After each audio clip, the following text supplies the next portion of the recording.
Hi అండి, welcome to my channel. ఈరోజు 2వ తారీఖు 6వ నెల 2025 సోమవారం రోజు ఎలా ఉందనేది చూద్దామండి. అదేవిధంగా రేపు ఉదయం మంగళవారం రోజు 3వ తారీఖు 6వ నెల ఉదయాన్నే ఆచరించే పూజ ఎలా ఉందనేది చూద్దామండి. కొత్త నా ఛానల్ని చూస్తున్న వారైతే నా ఛానల్ని సబ్స్క్రైబ్ చేసుకోండి. వీడియో నచ్చితే లైక్ చేయడం మర్చిపోకండి. ఈరోజు ఎలా ఉందనేది చూద్దామండి. ఉత్తరాయణం, గ్రీష్మ ఋతువు, జ్యేష్ఠ మాసం, శుక్లపక్షం, సోమవారం ఎలా. ఈరోజు సోమసప్తమి అని కూడా అంటారు. పరమేశ్వరునికి ఆనందాన్ని ఇచ్చే రోజు అని అర్థం. ఈరోజు మఖా నక్షత్రము శ్రేష్టమైన నక్షత్రము, మహానక్షత్రము, ఉత్తమ నక్షత్రము. దీనికి అధిపతి పితృదేవతలు. నక్షత్రానికి అధిపతి కేతు గ్రహము, అంటే కేతు మోక్షకారకుడు. ఈరోజు మహా ఆనందమైన రోజు శివుడికి. సోమవారము ఈశ్వరుడు అధిపతి, సప్తమికి విష్ణు అధిపతి. ఇలా బాగా కలిసి వచ్చింది. ఈరోజు చాలా శివుడికి చాలా ఆనందకరమైన రోజు అంట. శివుడికి 5 వేళ్ళు ఉంటాయంట. అందులో ఈశ అంటే ఈశ్వర అంట అండి. ఈ 5 వేళ్ళకి ఒక్కొక్క వేలుకి ఒక్కొక్క ప్రత్యేకత నామం అనేది ఉందంట. తత్పురుష అనే ఒకటి, వామదేవ అనే ఒకటి, సజోదాత అని ఒకటి, అఘోర అని ఒకటి, ఈశ అని ఒకటి, ఇలా 5 నామాలు ఉన్నాయంట.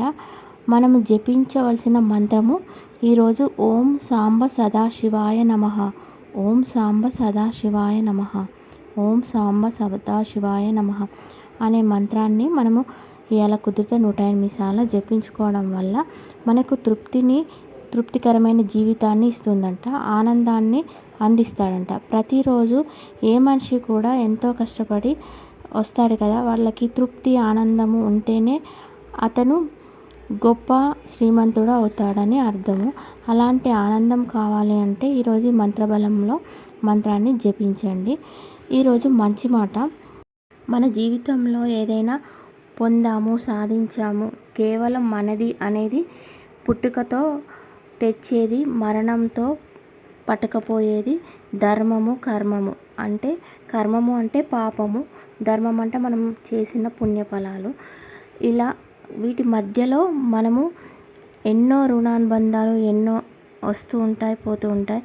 కొన్ని ఎన్నో రోజులు ఉంటాయి, కొన్ని ఎన్ని సంవత్సరాలు ఉంటాయి. వాళ్ళతో పాటు మనకి ఎంత కాలము అనేది రుణానుబంధం ఉంటే అన్ని రోజులు మనతోటి ఉండి ఆ రుణానుబంధం అనేది తీర్చుకుంటారు. ఈ జన్మలో ఎవరికి గౌరవం ప్రాప్తిస్తుంది అంటే విద్యావంతులకు. విద్య అనేది ఉంటేనే జ్ఞానం అనేది మనకు ఉంటుంది. వారికి మాత్రమే గౌరవం అనేది ప్రాప్తిస్తుంది. ఎంత డబ్బు ఉన్నా కూడా మనము విద్యని కొనలేము, ఆ ధనుర్విద్యని పొందలేము. అలాగే మహాభారతంలో చిన్న ఎగ్జాంపుల్ తీసుకుంటే దాంట్లో ధృతరాష్ట్రుడు జ్యేష్ఠపుత్రుడు దుర్యోధనుడు, అతన్నే సుయోధనుడు అని కూడా అంటారు. అతడు పాండవుల కంటే కూడా చాలా ఆస్తిపరుడు. కానీ అతనికి అర్జునుడి అంత విద్య మాత్రం రాదంట. అతడు అర్జునుడికి ఏమీ లేదంట, కానీ విద్యావంతుడంట, ధనుర్విద్యలో ప్రావీణ్యుడంట. కానీ అతడికి విద్య, గౌరవం, బుద్ధి అనేది ఉందంట. కానీ ఈ సుయోధనుడికి మాత్రం ఆస్తులు అనేవి ఉందంట. కానీ ఆస్తులు ఉంటే విద్య అనేది తనకి అభ్యసించలేదంట, విద్య అనేది లేదంట. అలాగే జీవితంలో కూడా డబ్బులు ఉన్నాయి అని పట్టాలు కొంతమంది కొనేస్తూ ఉంటారంట. ఆ పట్టాలు జ్ఞానంతో కూడినవి కాదంట. విద్యావంతులు నేర్చుకొని తమతో పాటు ఉన్నవారికి విద్యను నేర్పిస్తారు. ఎంత నేర్పించినా కూడా ఆ విద్య అనేది తరగదు. అలాగే వాళ్ళ ఆస్తులు ఏదైనా ఉంటే వాటిని ఎప్పటికైనా వదిలిపెట్టి పోవాల్సిందే ఎవరికో ఒకరి కోసం. కానీ మనము విద్య మనది విద్య అనేది మనతోటే ఉంటుంది. మనం ఎంతమందికి చెప్పినా అది అనేది తరగనిది, అది ఎప్పటికీ కూడా మన వెంటే వస్తుంది. అదే మనం ఆస్తులు సంపాదించామనుకోండి, ఆ ఆస్తులు అనేవి మన వెంట ఎప్పుడు రావంట అండి. అదే విద్య ఉందనుకోండి, ఆ విద్య అనేది మనం ఎక్కడికి వెళ్ళినా ఎలాంటి పరిస్థితిలో ఉన్నా కూడా ఆ విద్య అనేది మన వెంబడే ఉంటుంది. కాబట్టి విద్యని అనుసరించి మనకు గౌరవం అనేది దక్కుతుంది, జ్ఞానం అనేది కూడా పెరుగుతుంది. ఒక చిన్న కథ అండి. ఒక రిక్షా తొక్కుకునే వ్యక్తి ఉంటాడంట. అతను చాలా కష్టపడి వాళ్ళ కొడుకుని చదివిస్తాడంట. ఐఐటి కూడా ఐఐటీలో తను మంచి ర్యాంకును కొట్టేస్తాడంట.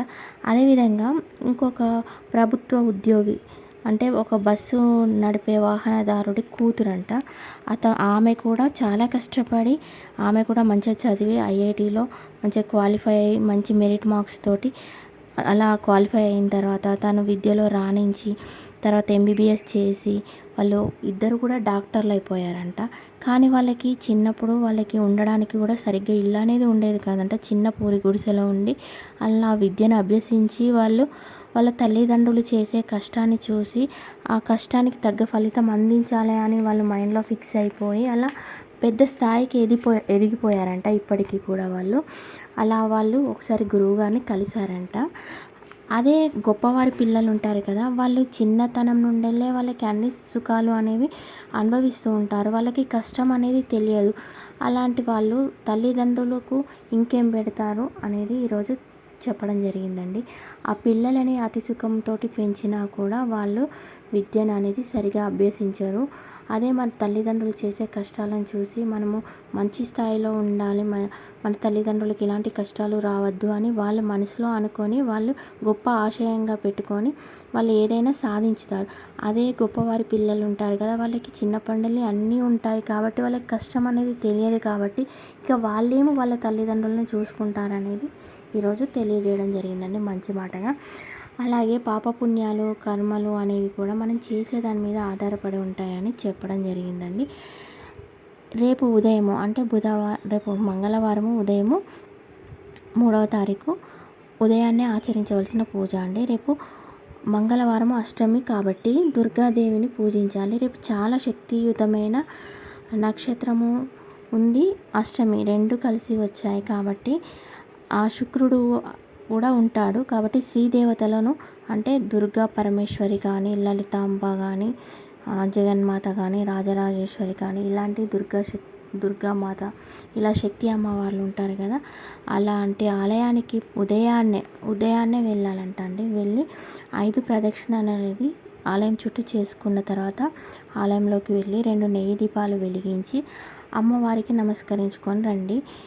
ఇలా మీకు అనుకూలంగా ఉంటే మీ పిల్లల పేరున చెప్పి కుంకుమార్చన చేయించండి. లేదంటే మీ పేరన్నా చెప్పి కుంకుమార్చన చేయించుకొని ఆ కుంకుమను తీసుకొచ్చుకొని రోజు నుదుటన ధరించుకోండి.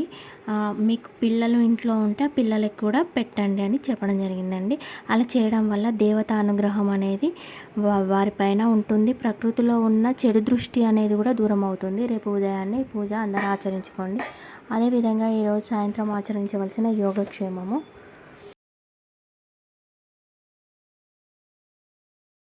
ఈరోజు సాయంత్రము శివుడికి బిల్వదళాలతో కానీ తిమ్మి పూలతోటి కానీ అర్చించుకుంటే మీకు బ్రహ్మహత్య దోషాలు ఏమైనా ఉన్నా తొలగిపోతాయి. ఆయువు అనేది అభివృద్ధి చెందుతుంది. ఒకవేళ అలా కుదిరితే అలా చేసుకోండి. అది లేదంటే గరికతోటి గరిక తీసుకొచ్చుకొని సాయంత్రం శివుణ్ణి అర్చించినా కూడా గరికతోటి అర్చించడం వల్ల రాహు దోషాలు ఏమైనా ఉంటే తొలగిపోతాయి. అది కుదిరితే అది చేసుకోండి. లేదంటే మీకు దవనము మర్వపత్రము అలాంటివి ఉంటాయి కదా, అలాంటి వాటితో తెచ్చి అర్చించుకుంటే దారిద్రం అనేది దూరం అవుతుంది. లేదంటే విభూతితోటి అర్చించుకుంటే మనకి అపమృత్యు దోషాలు అలాంటి గండాలు ఏమైనా ఉన్నా కూడా తొలగిపోతాయి. ఇందులో మీకు ఏది అనుకూలంగా ఉండి మీకు ఎలాంటి బాధతో ఇబ్బంది పడితే అలాంటివి తెచ్చి ఈరోజు సాయంత్రము అర్చించుకోండి. అంటే ఎలాంటి సమస్యతోటి బాధపడుతున్నవారు ఇది కావాలి అనుకునేవారు అలాంటి దాన్ని ఏదైనా ఒకటే మాత్రమే చేసుకోండి. అలాంటివి తీసుకొచ్చి దాంతో అర్చించుకోవడం వల్ల చాలా అద్భుతమైన విశేషము కనబడుతుందని ఈరోజు గురుగారు తెలియజేయడం జరిగిందండి. కుదిరితే ఈ యోగక్షేమాన్ని అందరూ ఆచరించుకోండి. వీడియో నచ్చితే లైక్ చేయడం మర్చిపోకండి. కొత్తగా నా ఛానల్ చూస్తున్న వారైతే సబ్స్క్రైబ్ చేసుకోండి. Thank you for